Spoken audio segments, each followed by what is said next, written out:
Welcome back to Wall of Gain, and in this episode I'm going to be reviewing Jerry Cantrell's new album, I Want Blood. But before we get into that, if you're new to my channel and you haven't already subscribed, please hit the button. If you could also like, comment and hit the notification bell, really helps out my channel and I greatly appreciate it. So for those who aren't familiar, Jerry Cantrell is the guitar player and vocalist for Alice in Chains. Alice in Chains were a huge grunge band in the 1990s, coming from the Seattle scene. Unfortunately, due to Layne Staley's drug addiction, the band really stopped creating music in 1996, with the Unplugged album being their last release. So Jerry Cantrell, who was the guitar player in Alice in Chains, decided he would go and make some solo albums. And then Layne Staley unfortunately passed away in 2002. But Jerry Cantrell decided he wanted to continue making Alice in Chains records, so in 2006 he brought in a new vocalist, William Duvall, to take over the vocal duties on Alice in Chains records. And the band released 3 more albums. But Jerry had still been writing songs for himself, and to date Jerry Cantrell has released 4 solo albums under his own name. So this album, I Want Blood, it was released yesterday on the 18th of October 2024. 4th studio album by Jerry Cantrell, and the first since Brighton was released in 2021. From listening through this album a number of times since it dropped yesterday on Spotify, I can certainly say it's a grunge album.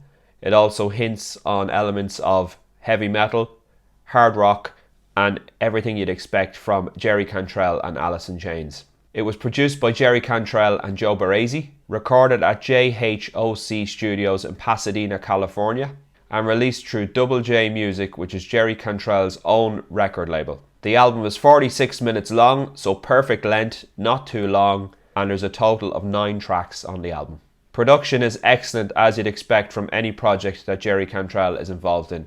He loves to get involved in the production process, and he's somewhat of a perfectionist, so you can hear his stamp on production on everything that he releases. So the band lineup on this album consisted of obviously Jerry Cantrell on vocals and guitars. On bass guitar he drafted in his buddies Duff McKagan from Guns N' Roses and Robert Trujillo from Metallica. Drum duties are carried out by Mike Bordon of Faith No More and also Gil Sharon, and backing vocals by Lola Collette and Greg Puciato. So let's get into the tracks. Track number 1 is called Vilified. This is a great opener for the album, very heavy and reminiscent of previous Alice in Chains songs. The vocal harmonies on this one are amazing, and it's a great opening track for the album. Track number 2 is called Off the Rails. The intro riff on this one is very infectious, and it kind of sounds like he's playing with an open string with certain positions being held. So really cool, really infectious guitar riff. If you had said to me Layne Staley is singing on this song as well, I'd probably believe you, because it sounds so well produced with the vocal harmonies, and Jerry is using that sort of style that was used in the Alice in Chains stuff, where Jerry and Layne harmonised their vocals, and you can hear that throughout this song. It sounds like an Alice in Chains song. Absolutely brilliant. The next track is called Afterglow. This is a slower tempo track, and the guitars aren't as out front in the mix as the previous 2 tracks. There's a lot more depth with keyboards. Still a heavy song, but just a slower tempo. And there's a killer guitar solo in this one. So with the first 3 tracks on the album being knockouts, we then take a little bit of a dip with the title track, I Want Blood. It's a good song, but just not as good, in my opinion, as the previous 3 tracks on the album. Then we move on to track number 5, which is called Echoes of Laughter. And this is the only track on the album which hasn't been solely written by Jerry Cantrell. Tyler Bates gets a co-writing credit on this song. And for those who aren't aware, Tyler Bates is the lead guitar player for Marilyn Manson, and he's also played with Jerry Cantrell for many years. Track number 6 is called Throw Me a Line. This one has a great groove, and it's another song that wouldn't sound out of place on an Alice in Chains record. Track number 7 is called Let It Lie.